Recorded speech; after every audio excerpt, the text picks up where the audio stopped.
আগামী 1 এপ্রিল থেকে শুরু হতে যাচ্ছে হবিগঞ্জ জেলার শায়েস্তাগঞ্জ উপজেলায় জমকালো পরিবেশের জমজমাট পরিবেশের মনোমুগ্ধকর পরিবেশের peace cup night minibar football tournament.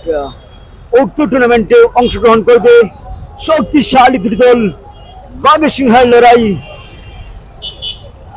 7 তারকা একাডেমি বনাম মিরপুর একাদশ স্পোর্টিং ক্লাব।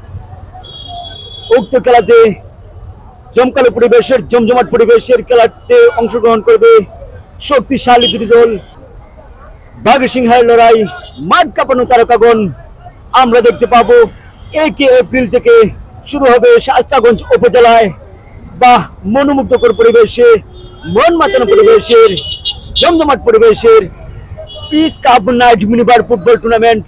যেখানেই peace cup night minibar football tournament সেখানেই হাজারো হাজারো দর্শকের মেলা, যার নাম peace cup night minibar football খেলা বা জমকালো পরিবেশের উক্ত খেলাটি দেখার জন্য সকল দর্শক বৃন্দ ভাইদেরকে সাদর আমন্ত্রণে হবিগঞ্জ জেলা শায়েস্তাগঞ্জ উপজেলার piece cup night minibar football tournament committee.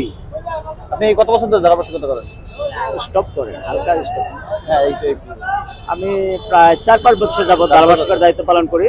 আর গত যে প্রিন্স কাপ নাইট মিনিবার টুর্নামেন্টে আমি ধারাভাষ্যকারের সম্মানিত কি পাইছি, ধারাভাষ্যকারের পুরস্কার পাইছি।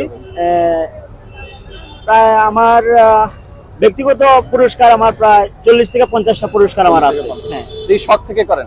হ্যাঁ, নিজ থেকে আমি এগুলো করি। আর বিশেষ করে আমার শায়েস্তাগঞ্জ উপজেলার যে প্রতিনিধিরা আছে, মনে করেন চেয়ারম্যান বা মেয়র যারা আছে, শায়েস্তাগঞ্জ বলেন হবিগঞ্জ বলেন, সব জায়গাতে আমি দায়িত্ব পালন করি। আচ্ছা আচ্ছা, যে কোনো অনুষ্ঠানে হচ্ছে আপনি? আমার ইচ্ছা যেদিন যাই ওই দিন যাই, আর ইনভাইট করে আমি যাই। বিশেষ ওইটা টাকার জন্য না, ব্যবসা করতেছেন টাকার জন্য, আর ওইটা হচ্ছে আপনার শখ? হ্যাঁ, শখ। আমি সুনামগঞ্জে, আপনার মৌলভীবাজারে, হবিগঞ্জে, সিলেটে বিভিন্ন জায়গাতে ধারাভাষ্যকারের দায়িত্ব পালন করে থাকি ব্যক্তিগতভাবে। মানে তারা যদি আমার পছন্দ করে নিয়ে যায় তাহলে আমি এই দায়িত্ব পালন করি। মোহাম্মদ দুলাল আহমেদ রানা। কি কি বিক্রি করেন আপনি? আমি বাংলাদেশের জাতীয় পতাকা, ফিলিস্তিনি পতাকা এবং দলীয় পতাকা বিক্রি করি। পাঞ্জি আছে। নতুন যে দল আসছে ওই দলের পতাকা আছে? হ্যাঁ, না এনসিপির পতাকা এখনো আসে নাই। এনসিপির পতাকা এখন না। এগুলো কি আপনি নিজে প্রিন্ট দেন নাকি? আমি প্রিন্ট করে ঢাকা থেকে নিয়ে আসি। ঢাকা থেকে নিয়ে আসেন? প্রিন্ট কি সিলেটে হয়? হ্যাঁ, প্রিন্ট সিলেটে হয়। এইগুলো তো স্ক্রিন প্রিন্ট না? হ্যাঁ, স্ক্রিন প্রিন্ট। এই যে পতাকা কাপড় কাইটা সেলাই করে তারপর হচ্ছে স্টিক লাগায় ওইটার উপর হচ্ছে প্রিন্ট দেন? হ্যাঁ হ্যাঁ। কেমন চাহিদা ইয়ার? কাস্টমারের প্রচুর চাহিদা আছে। পতাকা, বাংলাদেশের পতাকা, জাতীয় পতাকা। বর্তমানে ফিলিস্তিনি পতাকাটার একটু চাপ বেশি চলতেছে। বছরের কোন সময়টা বিক্রি বেশি হয়? দিবসগুলোতে, যেমন 21শে ফেব্রুয়ারি, 26শে মার্চ, 16ই ডিসেম্বর। আর রমজান মাস তো 26শে মার্চের পতাকা তেমন বিক্রি হয় নাই। আচ্ছা, ঈদের সময়টাতে আপনার কি ধরনের বিক্রি হয়? এই সময়টাতে কি বিক্রি হয় বেশি? এই ঈদের সময় মোটামুটি আছে চলনসই। এখন চলতেছে আপনার বৈশাখ আসছে তো পঞ্জিকা চলতেছে, আর আপনার বই চলতেছে। আচ্ছা আচ্ছা। আর ফিলিস্তিনি পতাকা চলতেছে। পতাকার প্রাইস কিরকম কি? বড় পতাকা কত টাকা? বড় পতাকা প্রাইস পড়ে আপনার 150 থেকে 200 টাকা। আর মাঝারি পতাকা 3.5 কোটিটা 80 থেকে 100 টাকা। আর ছোটগুলা? ছোটগুলা আছে 10 টাকা থেকে শুরু করে 150 টাকা, 200 টাকা, 250-300 টাকা পর্যন্ত আছে। প্রতিদিন কেমন বিক্রি হয়? মোটামুটি 4-5 হাজার টাকা সেল হয়। লাভ থাকে কিরকম? 800, 1000-1200 এরকম থাকে। 5000 টাকা সেল করলে আর 1000-1200 টাকা লাভ? হ্যাঁ হ্যাঁ, এরকম। কোনো ভাড়া আছে? কোনো কিছু দিতে হয় কাউকে? না, ভাড়া ফ্রি? হ্যাঁ, ফ্রি। সিটি কর্পোরেশনের কোনো ট্যাক্স নাই? না, ট্যাক্স নাই। এটা তো ভাসমান দোকান। ভাসমান দোকান, এগুলোতে কোনো সমস্যা করে না? না, সমস্যা হয় না। কেউ উঠায় দেয় না? না, আমরা তো দেশের পতাকা বিক্রি করি, তো ওই জন্য একটু ছাড় পাই। ছাড় পান? হ্যাঁ। তো আপনার মেইন ইয়েটাই হচ্ছে পতাকা বিক্রি করা। এরপরে পাশে যেগুলো আছে মাস্ক, বই, এগুলো হচ্ছে আপনার সাইড, এগুলো অল্প চলে? হ্যাঁ হ্যাঁ।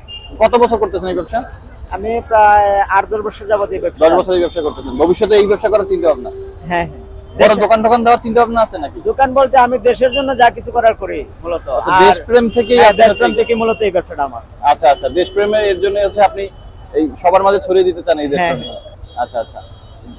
আপনার পরিবার ভালো আছে? হ্যাঁ, অবশ্যই ভালো আছে। আপনার গ্রামের বাড়ি কোথায়? দেশের বাড়ি শায়েস্তাগঞ্জ, হবিগঞ্জ জেলা। যাবেন না ঈদে? অবশ্যই যাবো। আচ্ছা, রাতে কি করেন? এগুলো আবার সব প্যাকেট করে আবার সব নিয়ে যান, আবার সকালবেলা এসে সাজান? হ্যাঁ হ্যাঁ, সকালবেলা আবার সাজাই। কয়টায় আসেন? আসি 10টা 11টার দিকে আসি দোকান খুলে, আর রাত্রে ক্লোজ খুলে দেই 10টা 11টার দিকে আবার। রাত্রে 10টা 11টা। হ্যাঁ, হ্যাঁ। প্রতিদিন কি শায়েস্তাগঞ্জ যান নাকি সিলেটেই থাকেন? না, আমি সিলেটে থাকি। বাসা ভাড়া করে বাসা থাকেন? ভাড়া করে থাকি। ঈদ করতে গ্রামের বাড়িতে যাবেন? ঈদ করতে গ্রামের বাড়িতে যাবো। ঈদের মার্কেট করছেন? করছি মোটামুটি, তো আলহামদুলিল্লাহ ভালো করছি। আর আশা করছি যে ঈদের আগের দিন চলে যাব, তো বাবা মাকে নিয়ে ঈদ করবো ইনশাআল্লাহ। ঠিক আছে ভাই, ভালো থাকেন। জি, ধন্যবাদ আল্লাহ আপনাকে। হাফেজ। আল্লাহ হাফেজ। Thank you.